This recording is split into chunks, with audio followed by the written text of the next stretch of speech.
మీరు మాకు అనుగ్రహించవలసిందిగా వేడుకుంటూ మీ పరిశుద్ధాత్మ శక్తి ద్వారా మమ్మల్ని అందరినీ కూడా నీకు నడిపించి మీరే మహిమ పొందమని ఈ మనవలు ఆలకించమని యేసుక్రీస్తు నామములో అడిగి వేడుకుంటున్నాము తండ్రి. ఆమేన్. దేవుని నామానికి మహిమ కలుగును గాక. చేరుకుని వచ్చిన మీ అందరికీ యేసుక్రీస్తు శుభనామమున అందరికీ వందనాలు.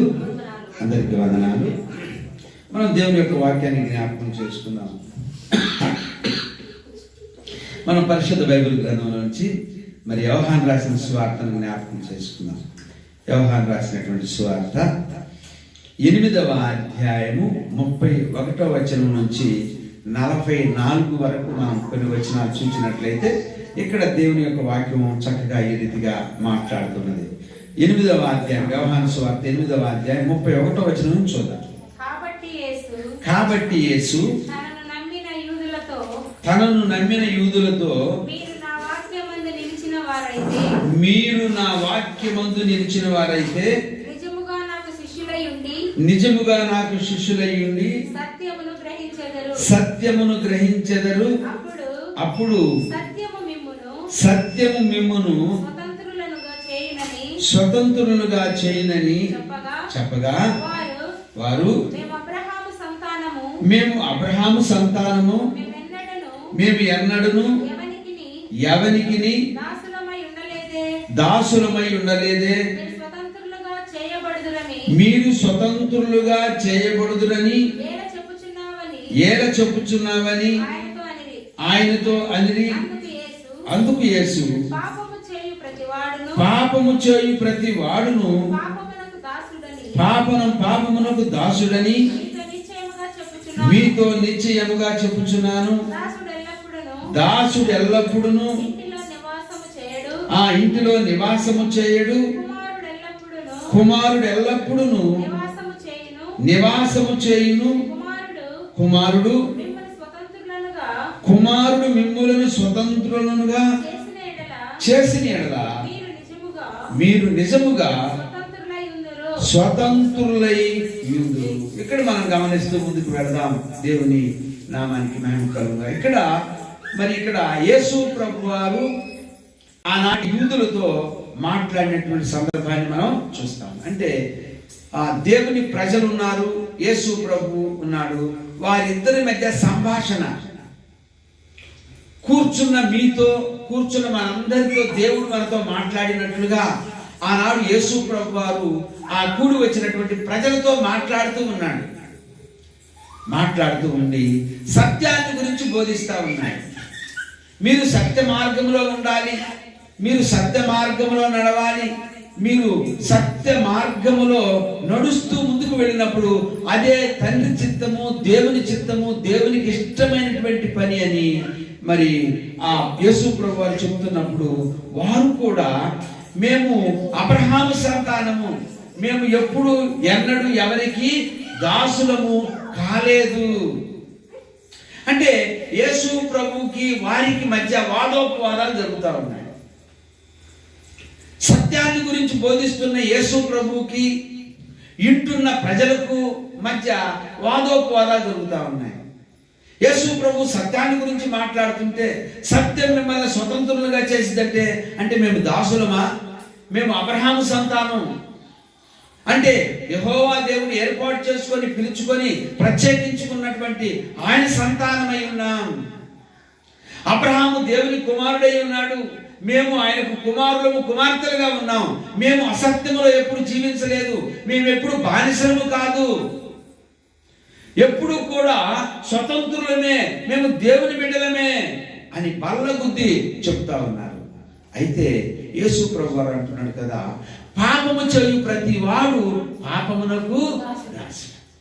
అదేంటి మరి అంటే ఈ మానవులంతా కూడా దేహముతో ఉన్నారు కాబట్టి పాపము చేయు ప్రతి వాడు పాపానికి దాసుడే. మరి మీరు అబ్రహాము కుమారుడు అంటున్నారు కదా, మరి మీరు పాపం చేయకూడదయ్యా. కాబట్టి అది దేవుడు నిర్ణయించింది ఈ శరీరానికి. కాబట్టి ఆ మానవ జీవితంలో స్త్రీ పురుషుల యొక్క ధర్మాన్ని, కుటుంబ ధర్మాన్ని ఇచ్చాడు. వాటికి మించినవన్నీ కూడా పాపమే అంటున్నాడు. అందుకని పాపము చేయి ప్రతి వాడు పాపానికి దాసుడు.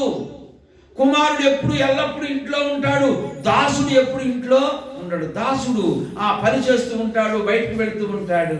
అలాగే మీరు పాపానికి దాసులై ఉన్నారు, పాపానికి బానిసలై ఉన్నారు. మీరు పాపాన్ని ప్రేమిస్తున్నారు కాబట్టి మీరు పాపం చేస్తూ ఉన్నారు. మీరు తండ్రికి దూరమైపోతున్నారు. దేవుని మాటలను మీరు లక్ష్య పెట్టలేకపోతున్నారు. దేవుని ఆజ్ఞలను మీరు గ్రహించలేకపోతున్నారని యేసు ప్రభు వారు ఆ యూదుల మధ్య వాదోపవాదనలు జరుగుతూ ఉన్నాయి. అయితే యేసు ప్రభు వారు తన బోధల ద్వారా వారిని హెచ్చరించి మంచి వారిగా చేయాలి అని, మంచి మార్గంలో నడపాలి అని, వారిని సర్వసత్యములోనికి నడపాలనేదే దేవుని యొక్క ముఖ్య ఉద్దేశమైనది. అయితే ఈ పరిశుద్ధ దినాన మనల్ని కూడా అసత్యము నుండి సత్యములోనికి నడిపించాలనే దేవుని యొక్క మాటలు, వాక్కులు. గడిచిన వారములలో మనం మన ఇళ్ళ దగ్గరకు వెళ్ళి మన వ్యాపారాలు కావచ్చు, మన కుటుంబాలు కావచ్చు, మన స్నేహితులు, బంధువులు, మన పని పాటలు కావచ్చు, అనేక అసత్యమైన మాటలు పలికి ఉండవచ్చు, అనేక అసత్యంగా జీవించి ఉండవచ్చు. అయితే ఈ యొక్క ఉదయకాల వేళలో దేవుడు స్వతంత్రులుగా చేయాలని, సత్యవాక్యములో నడవాలి అని, దేవుని యొక్క అడుగు జాడల్లో నివసించాలని, అసత్యము నుండి సత్యములోనికి నడిపించాలనేదే దేవుని యొక్క ముఖ్య ఉద్దేశమైనది. ప్రియ దేవుని బిడ్డలారా, మనము దేవుని నమ్మాము కాబట్టి మనల్ని స్వతంత్రులుగా మార్చాలి అని, దేవుని వాక్యము మనల్ని నిత్యము స్వతంత్రులుగా మార్చాలనేదే దేవుని యొక్క ఆశ ఉన్నది. అంటే ఎవరైతే దేవుని వాక్యాన్ని వింటూ ఉంటారో, ఎవరైతే దేవుని వాక్యాన్ని ధ్యానం చేస్తూ ఉంటారో వారు స్వతంత్రత కలిగి ఉంటారు, పవిత్రపరచబడుతూ ఉంటారు. తెలిసి తెలియని మానవాళి ఈ లోకములో ఆ తప్పులన్నింటినీ కూడా యేసు ప్రభువు తన రక్తము ద్వారా కడిగి శుద్ధి చేస్తూ ఆయనకు సమీపస్తులుగా, ఆయనకు కుమారులుగా, ఆయనకు కుమార్తెలుగా మార్చడానికి తన రక్తము ద్వారా మనల్ని పవిత్రపరుస్తూ ఉంటాడనేటువంటి విషయాన్ని మనం గమనించాలి. ప్రియ దేవుని బిడ్డ, ఒకసారి మనం పరిశుద్ధ బైబిల్ గ్రంథంలో మత్తయి రాసిన సువార్త చూద్దాం. ఒకసారి మత్తయి రాసిన సువార్త 13వ అధ్యాయము 38వ వచనం చూద్దాం. ఇక్కడ ఏం రాయబడిందో.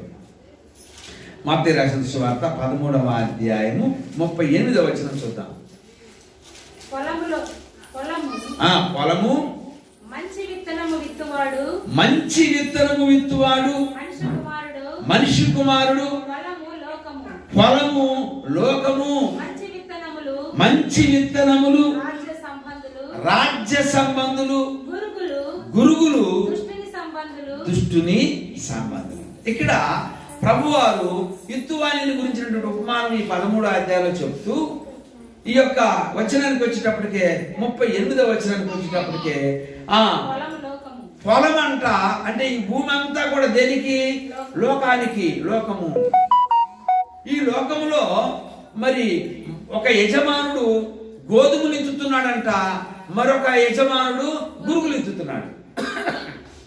అంటే ఈ భూ ప్రపంచంలో, ఈ భూమిలో నివసిస్తున్న మనకు దేవుడు తన వాక్కుల ద్వారా మంచి విత్తనాలు ఎత్తుతున్నాడు మనిషి కుమారుడు. కానీ ఈ భూమిలో నివసిస్తున్న మనకు ఈ సాతానుడు అనేటువంటి వాడు ఏమి విత్తుతున్నాడంట? గురుగుల్ని విత్తుతున్నాడు. అంటే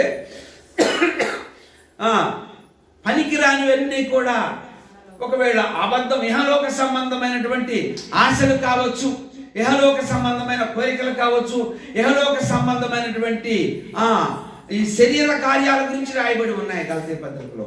ఇలాంటి శరీర కార్యాలన్నింటినీ కూడా ఈ యొక్క గురుగులు, అంటే లోక సంబంధి సాతానుడు ఎత్తుతున్నాడు అన్నమాట. కాబట్టి వాటి నుండి పవిత్రపరచబడడానికి, వాటి నుండి విడిపించబడడానికి ఈ భూమిలో ఇచ్చేటువంటి ఇద్దరు వ్యక్తులు ఎత్తుతున్నారు. ఒకటి దేవుని కుమారుడు మంచి విత్తనాలు విత్తుతున్నాడు. ఈ భూమిలో నివసిస్తున్న మనకు ఇంకొక సాతానుడు ఉన్నాడు, ఆయన గురుగులు విత్తుతున్నాడు. అంటే మోసము, దగ, చెడ్డ, రకరకాలుగా దేవునికి విరుద్ధమైనటువంటి అసత్య మాటలన్నీ, అసత్య కార్యాలన్నీ కూడా మనలో ఎత్తుతున్నాడట. కాబట్టి ఈ భూలోకములో నివసిస్తున్న మనము చాలా జాగ్రత్తగా ఉండాలి. అసత్యం వైపుకి వెళుతున్నామా, అసత్యము ఆలోచనలు, అసత్యమైనటువంటి తలంపులతో జీవిస్తున్నామా, లేక సత్య మార్గంలో జీవిస్తున్నామా, సత్య మార్గంలో బోధిస్తున్నటువంటి ఆ బోధ మాటలు మనం వింటున్నామా అనేటువంటి విషయాన్ని మనం గమనించాలి. ప్రియ దేవుని బిడ్డలారా, ఈ ఉదయకాల వేళలో మరి మనం ఎలాంటి పరిస్థితుల్లో ఉంటూ ఉన్నాం, ఎలాంటి ఆలోచనలు కలిగి ఉంటూ ఉన్నాం, ఎలాంటి తలంపులు కలిగి ఉంటున్నాం? అసత్యము. అందుకనే శ్లోకం చెప్తుంది, అసతోమ సద్గమయ తమసోమ జ్యోతిర్గమయ మృత్యోర్మ అమృతాంగమయ అని శ్లోకాలు వేదాలలో చెప్పినటువంటి శ్లోకాలు మనకు చెప్తాం. అసత్యము నుండి సత్యములోనికి నడిపించు నాయన. మానవులమైన మేము నిత్యము అసత్యములో జీవిస్తూ ఉన్నాము కాబట్టి ఈ అసత్యములో జీవించలేకపోతున్నాము, సత్యములోనికి నడిపించు అని అర్థమునిచ్చేటువంటి శ్లోకాలు మనకు వేదాల్లో రాయబడినట్లుగా ప్రియ దేవుని బిడ్డలారా, ఈ భూమి లోకమై ఉన్నది. ఈ భూమిలో ఇచ్చేటువంటి వాడు, మంచి విత్తనాలు ఇచ్చేటువంటి వాడు దేవుని కుమారుడు. చెడ్డ విత్తనాలు అనగా గురుగులు ఇచ్చేటువంటి వాడు లోక సంబంధి సాతానుడు.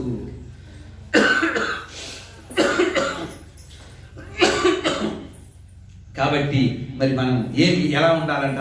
ఈ లోకంలో జీవిస్తున్న మనము చాలా జాగ్రత్తగా ఉండాలి. సత్యములో నడవడానికి, సత్య మార్గంలో జీవించడానికి, సత్య మార్గంలో పయనించడానికి మనం ప్రయత్నం చేస్తూ ఉండాలి అని దేవుని యొక్క వాక్యం చదివిస్తాం. ఒకసారి మనం 1వ దినవృత్తాంతాల గ్రంథం 21వ అధ్యాయం 1వ వచనం చూస్తే ఇక్కడ రాజు అయినటువంటి దావీదు ఉన్నాడు. 1వ దినవృత్తాంతాల గ్రంథము 1వ దినవృత్తాంతాల గ్రంథం 21వ అధ్యాయం 1వ వచనం.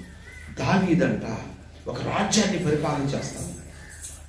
రాజ్యాన్ని పరిపాలన చేస్తున్నప్పుడు ఆయన ఆ రాజ్యంలో ఉన్నటువంటి ప్రజలందరినీ కూడా ఒక తలంపు కలిగి ఉన్నాడంట. దాను మొదలుకొని బేర్షెబా వరకు కూడా తన సైన్యాధిపతి అయినటువంటి యోబుని పిలిపించి, దాను మొదలుకొని బేర్షెబా వరకు కూడా ప్రజలందరినీ కూడా లెక్కించమని ఒక తలంపు కలిగి ఉన్నాడు. తరువాత సాతాను ఇశ్రాయేలీయులకు విరోధముగా లేచి ఇశ్రాయేలీయులను లెక్కించాలి అని అన్నాడు. చూసారు? అంటే కొన్నిసార్లు మనం లెక్కలేస్తా ఉంటాం. మన ఆస్తి ఎంత, లేక మన విలువ ఎంత, ఏంటని కొన్నిసార్లు లెక్కలేస్తామంట. ఇట్లాగే దేవుడు రాజ్యాన్ని ఇచ్చిన తర్వాత, స్థిరపడిన తర్వాత దావీదు బేర్షెబా మొదలుకొని మరి దాను మొదలుకొని బేర్షెబా వరకు తన రాజ్యం విస్తరించి ఉన్నప్పుడు అదంతటిని కూడా అంట సాతానుడు తనను ప్రేరేపిస్తున్నాడంట. ఇశ్రాయేలీయులకు విరోధముగా ప్రేరేపించి అసలు నా ప్రజలు ఎంతమంది ఉన్నారు, యుద్ధం చేసేవాళ్ళు ఎంతమంది ఉన్నారు అని తనకు ఒక ఆలోచన కలిగిందంట. అది ఇశ్రాయేలీయులకు విరోధముగా చేస్తే దాని ద్వారా చాలా నష్టం వచ్చింది దావీదుకి. దాని ద్వారా సైన్యములో చాలా మంది చనిపోయారు. అది దావీదు కుటుంబానికి దుఃఖాన్ని తెచ్చిపెట్టింది, ఏడుపుని తెచ్చిపెట్టింది, చాలా బాధను తెచ్చిపెట్టింది. ఆ రాజ్యంలో ఎంతో మంది సైనికులు చనిపోయారు, ప్రజలు చనిపోయారు. కారణం ఏంటంటే సాతానుడంట ఇశ్రాయేలీయులకు విరోధముగా లెక్కించాలి అనేటువంటిది. కొన్నిసార్లు మనం ఏం చేస్తాం, మనకు నెలకి ఎంత వస్తుంది అని లెక్కేస్తాం కదా. కొన్నిసార్లు మన ఆస్తి ఎంత అని లెక్కేస్తాం, కొన్నిసార్లు మన పరిస్థితి ఏంటని లెక్కేస్తాం. ఇది గన దేవునికి విరోధంగా ఉంటే అది ఏం చేసిందంట, మనకి కష్టాన్ని, నష్టాన్ని, బాధను తెచ్చిపెట్టిందంట. ప్రియ దేవుని బిడ్డలారా, నిజముగా మనము జీవిస్తున్నామంటే, లేక దేవుడు మనకి ఆయుష్ని ఇచ్చాడంటే, లేక దేవుడు మనకు ఐశ్వర్యాన్ని ఇచ్చాడంటే అది కేవలం దేవుని కృపే. దానిని బట్టి మనం దేవుని స్తుతించాలి, దానిని బట్టి దేవుని మహింపరచాలి.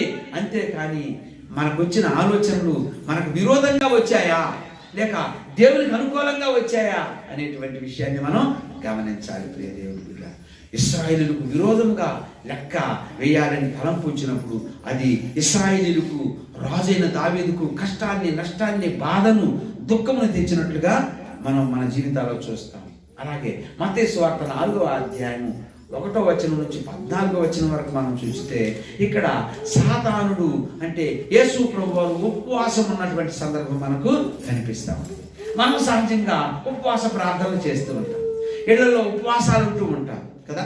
ఈ ఉపవాసాలు ఉన్నప్పుడంట సాతానుడు అంట ఎలా ఉంటాడంట చూద్దాం ఒకసారి మనం. మత్తయి రాసిన సువార్త 4వ అధ్యాయం మొట్టమొదటి నుంచి ఒక 11 వచనాల దాకా మనం చూస్తాం. 2 వచనాలు చూద్దాం. అప్పుడు యేసు అపవాది చేత శోధించబడుటకు ఆత్మ వలన అరణ్యమునకు కొనుకోబడి. చాలండి, ఇక్కడ మనం గమనించినట్లయితే అంటే యేసు ప్రభు వారు ఉపవాస దీక్షను ప్రారంభిస్తున్నప్పుడు, మానవ జీవితంలో ఒక ఉపవాస దీక్షను ప్రారంభిస్తున్నప్పుడు, లేక ఒక ఉపవాస ప్రార్థన చేస్తున్నప్పుడు, ఒక ప్రత్యేకమైన ప్రార్థన చేస్తున్నప్పుడు అంట సాతానుడు ఏం చేస్తాడంట, పొంచి ఉంటాడంట. శోధించటానికి, శ్రమ పెట్టడానికి, బాధ పెట్టడానికి, లేక కష్టాలు పాలు చేయడానికి, లేక అనేకమైనటువంటి అనాలోచనలు తెచ్చిపెట్టడానికి, ఆ ఆలోచనల ద్వారా మనకు నష్టాన్ని, కష్టాన్ని, బాధలు పెట్టడానికి అవన్నీ కూడా ఉంటూ ఉంటాయట. అందుకని ఈ ప్రార్థనలో ఉండేటప్పుడు చాలా జాగ్రత్తగా మనము ఉండాలి. ప్రార్థనలో, విశ్వాసములో, భక్తిలో. అంటే ఎక్కడ తొలగిపోతున్నామా, ఎక్కడ తొట్టిల్లిపోతున్నామా, ఎక్కడ పడిపోతున్నామా, ఎక్కడ సాతాను మనల్ని పడద్రోస్తూ ఉందా, ఎక్కడ ఆ దేవునికి విరోధమైన ఆలోచనలు తీసుకొని వచ్చి మనల్ని పాడు చేస్తుంది అనేటువంటి విషయాన్ని కూడా మనం గమనించాలి. అందరొకసారి తెలుస్తోంది లేదా? ఇంకోసారి ప్రేమైనటువంటి దేవుని బిడ్డలారా, ఈ పరిశుద్ధ దినాన దేవుని యొక్క వాక్కు యేసు ప్రభు వారు ఆనాటి ప్రజలతో మాట్లాడినట్లుగా సత్యము మిమ్మలను స్వతంత్రులుగా చేస్తుందని చెప్పినట్లుగా దేవుని వాక్కు మనలను స్వతంత్రులుగా చేస్తుంది, మనల్ని పరిశుద్ధులుగా చేస్తుంది, మనల్ని పాపము నుండి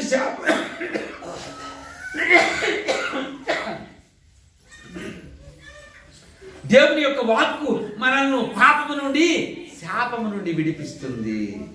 అలాంటి గొప్ప ఆ వాక్కు, అలాంటి గొప్ప దేవుని యొక్క వాక్కును మనం జ్ఞాపకం చేసుకుంటున్నాం. ప్రియ దేవుని బిడ్డలారా, ఈ ఉదయకాల బిడ్డలో మరి మనం ఎలా ఉంటూ ఉన్నాం? అలాగా మనం ప్రత్యేకంగా ఎప్పుడైతే ఉండాలని అనుకుంటున్నామో అప్పుడే సాతానుడు శోధిస్తూ వస్తూ ఉన్నాడంట. అందుకని 2వ కొరింథీయులకు రాసిన పత్రికలో ఒక చక్కని మాటలు రాయబడి ఉన్నాయి. 2వ కొరింథీయులకు రాసిన పత్రిక 11వ అధ్యాయము 14వ వచనం చూద్దాం. 2వ కొరింథీయులకు రాసిన పత్రిక 11వ అధ్యాయం 14వ వచనం చూద్దాం. ఇది ఆశ్చర్యము కాదు, సాతాను తానే, ఇది ఆశ్చర్యము కాదు, సాతాను తానే వెలుగుదూత వేషము ధరించుకొనుచున్నాడు. కనుక వాని పరిచారకులు నీతి పరిచారకుల వేషము ధరించుకొనుట గొప్ప సంగతి. వారి క్రియల చొప్పున వారికి అంతము కలుగు. ఆ చెడ్డ యొక్క సాతాను సంబంధమైనటువంటి పరిచారకులు కూడా ఉన్నారంట.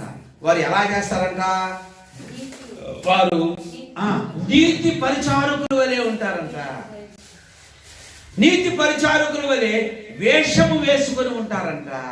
అంటే అన్ని మంచి చెప్తూ ఉంటారు, మంచి ఆలోచన కలిగి ఉంటారు, మంచి తలంపులు కలిగినట్లే ఉంటారు. కానీ వారు దేవునికి విరుద్ధమైనటువంటి పనులు, విరుద్ధమైనటువంటి ఆలోచనలు చేస్తూ ఉంటారంట. అందుకని చక్కగా కొరింథీ పత్రికలో పౌలు గారు కొరింథీ సంఘాన్ని హెచ్చరిస్తూ, ఓ కొరింథీ ప్రజలారా, చాలా జాగ్రత్తగా ఉండాలి, మీరు చాలా నమ్మకంగా ఉండాలి, చాలా భక్తి కలిగినటువంటి వారై ఉన్నారు, కాబట్టి మీరు మోసపోకుండా ఉండాలి, మీరు మెలకువగా ఉండాలి, మీరు ఏది మంచిదో ఏది చెడ్డదో ఏం చేయాలంట? పసి కట్టాలి అట. ఏది మంచిదో ఏది చెడ్డదో తెలుసుకొని ఉండాలి. సాతానుడు తాను కొంతమందిని ఏర్పాటు చేసుకుంటాడంట, నీతి పరిచారకులుగా వేషము ధరించుకుంటారంట. ఏంటంట? అది వేషమై ఉన్నది.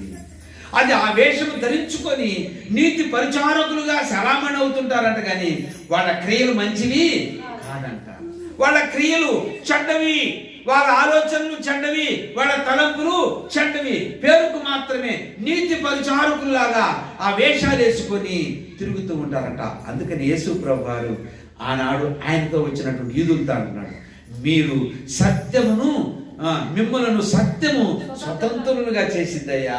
అంటే ఇలా అంటున్నారు కదా, మేము ఎప్పుడు ఎవరికి దాసులము కాదు కదా, మేము అబ్రహాము కుమారులము. అంటే వీళ్ళలో ఏముందంట, ఒక గర్వం అనేటువంటిది బయలుదేరుతుంది. మేము అబ్రహాము కుమారులము, మేము దేవుని ప్రజలము అని అనుకుంటాం. మనం కూడా కొన్నిసార్లు కొన్ని విషయాలు ఏం చేస్తామంట, అలాగే గర్వపడుతూ ఉంటామంట. వాటి ద్వారా, అలా గర్వపడుట ద్వారా, అలా గొప్పలు చెప్పుకోవడం ద్వారా మనకు కష్టము, నష్టము, బాధ, శ్రమ కలుగుతుందంట. మనము దేనిని బట్టి అయినా అతిశయించాలంటే మన సృష్టికర్త అయినా మన దేవుణ్ణి బట్టే మనము అతిశయించాలి. ఆయనను బట్టే సంతోషించాలి. ఆయనను బట్టే మరి మనము సుఖముగా, నెమ్మదిగా ఉండాలి.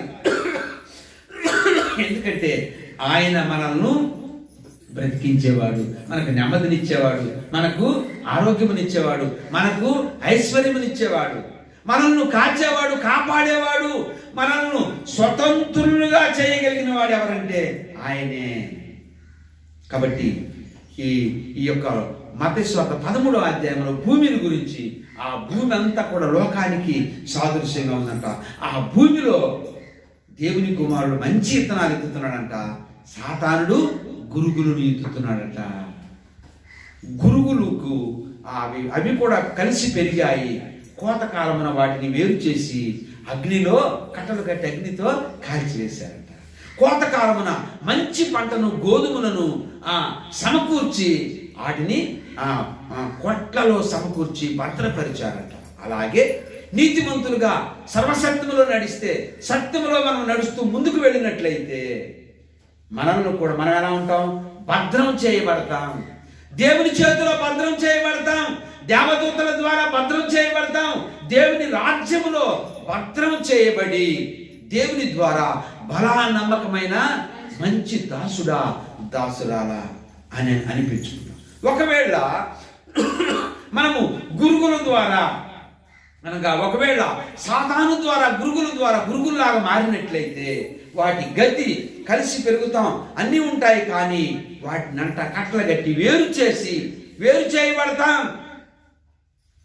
మత్తయి సువార్త 24వ అధ్యాయం 31లో వచ్చినట్టు, గొల్లవాడు మేకలను గొర్రెలను వేరు చేసినట్లుగా ఏం చేస్తాడంట, ఆ గొర్రెలు కాచే వ్యక్తి గొర్రెలను మేకలను వేరు చేసి, అలాగే దేవుడు గొర్రెలను మేకలను వేరు చేసి గొర్రెలకు నిత్య జీవానంట, మేకలకు నిత్య నరకాన్ని ఇచ్చేటువంటి వాడంట. అంటే తమ ఇష్టానుసారంగా జీవించేటువంటి మేక లాంటి స్వభావాన్ని వాళ్ళందరూ కూడా నరకానికి పెడతారట.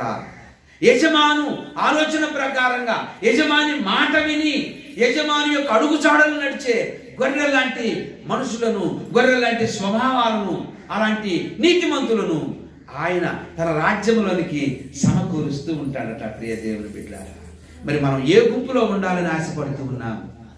నీతిమంతుల గుంపులోనా, అనీతిమంతుల గుంపులోనా, గోధుమల గుంపులోనా, గురుగుల గుంపులోనా, సత్యములో నడిచే ప్రజలుగానా, లేక అసత్యములో నడిచే ప్రజలుగానా? మనం ఏ గుంపులో ఉండాలని ఆశపడుతున్నాం? అయితే దేవుడు అంటున్నాడు, సత్యమైన గుంపులో ఉండాలి, గోధుమలైన గుంపులో ఉండాలి, మీరు సత్యమును స్వతంత్రులుగా చేసుకునే గుంపులో ఉండాలి. అంతేకాని అసత్యములో ఉండకూడదు, గురుగులు గుంపులో ఉండకూడదు, మేకల గుంపులో ఉండకూడదు. మనము గొర్రెలనే గుంపులో ఉండాలి, ఆ యొక్క గోధుమలనే గుంపులో ఉండాలి. సత్యము స్వతంత్రులుగా చేసే గుంపులో, అనగా యేసుక్రీస్తు ప్రభువారిని అనుసరించే గుంపుగా, యేసుక్రీస్తు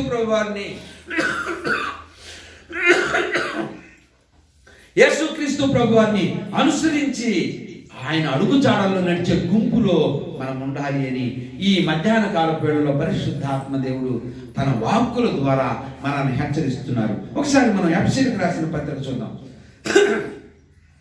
ఎఫెసీయులకు రాసిన పత్రిక 2వ అధ్యాయము 2వ వచనాన్ని మనం చూద్దాం. ఇక్కడ ఏం రాయబడింది లేఖనంలో? ఎఫెసీయులకు రాసిన పత్రిక 2వ అధ్యాయం 2వ వచనంలో చూద్దాం.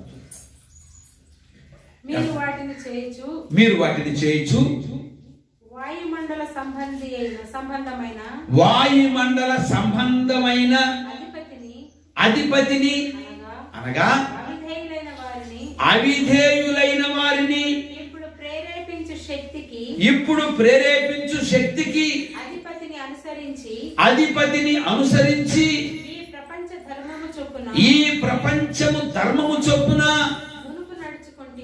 మునుపు నడుచుకుంటుంది. వాయుమండల సంబంధి అయినటువంటి వ్యక్తి అంట మరి ఇహలోక సంబంధంగా జీవించడానికి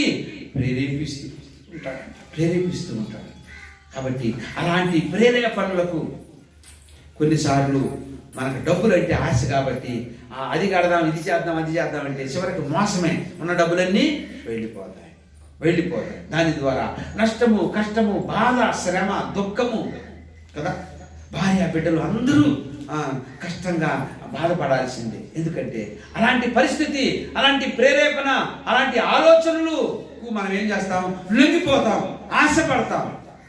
దాని ద్వారా చాలా బాధలు, కష్టాలు ఉన్నట్టుగా ఇర్మియా గ్రంథం చూద్దాం సార్. 17వ అధ్యాయం 9వ వచనం ఇక్కడ ఏం చెప్తుందో, మానవుని యొక్క జీవితంలో మానవుని యొక్క పరిస్థితిని, మానవుని యొక్క స్థితిగతులను ఇక్కడ భక్తుడైన ఇర్మియా కూడా కొన్ని మాటలు మాట్లాడినట్లుగా మనం చూస్తా ఉన్నాం. ప్రియ దేవుని బిడ్డలారా, ఇర్మియా గ్రంథం 17వ అధ్యాయం 9వ వచనం చూద్దాం. మనం 9వ వచనం చూసినట్లయితే ఇక్కడ భక్తుడైనటువంటి ఇర్మియా కూడా ఒక మాట మాట్లాడుతున్నాడు.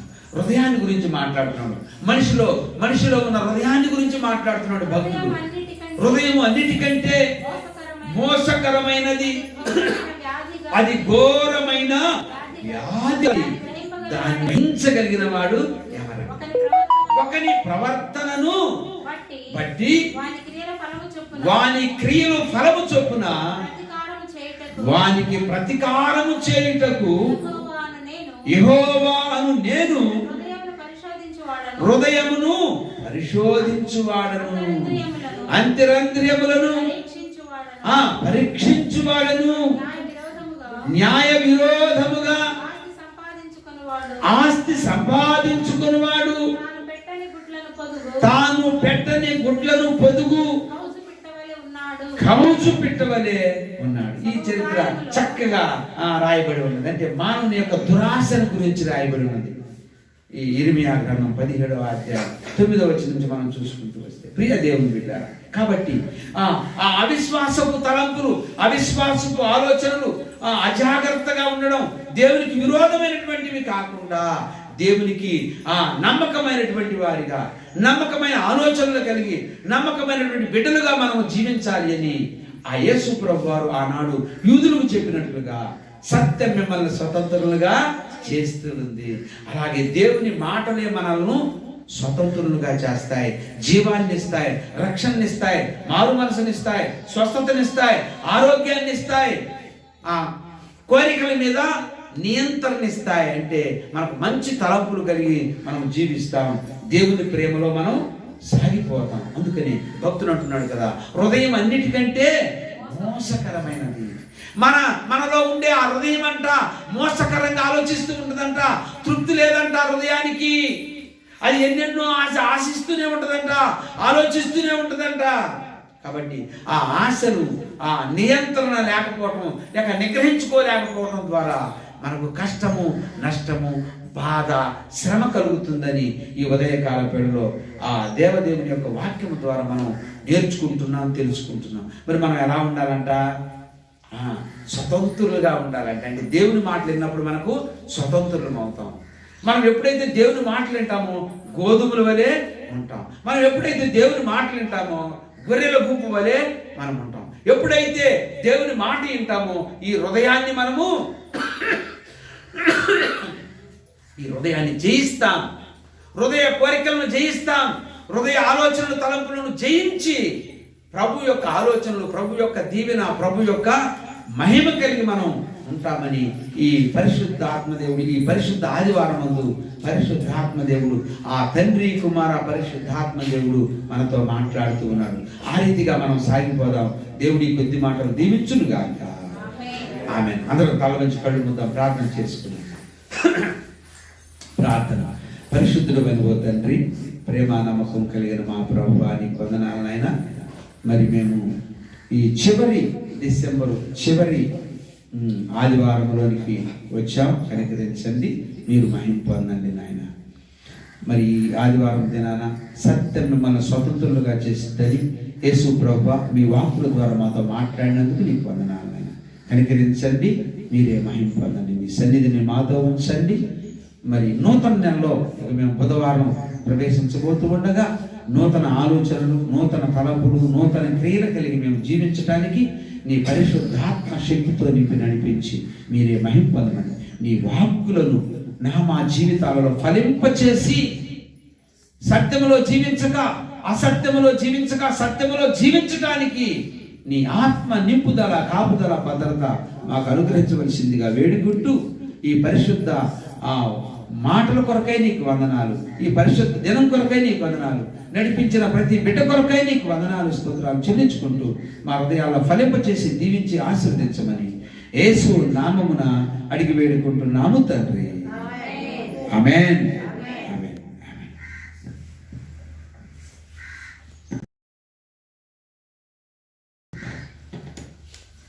మరి మనమందరం కూడా లేచి నిలబడదాం. దేవుని సేవార్థమై ఆ కానుకలు సమర్పించుకుంటూ ముందుకు కలుగుతాం.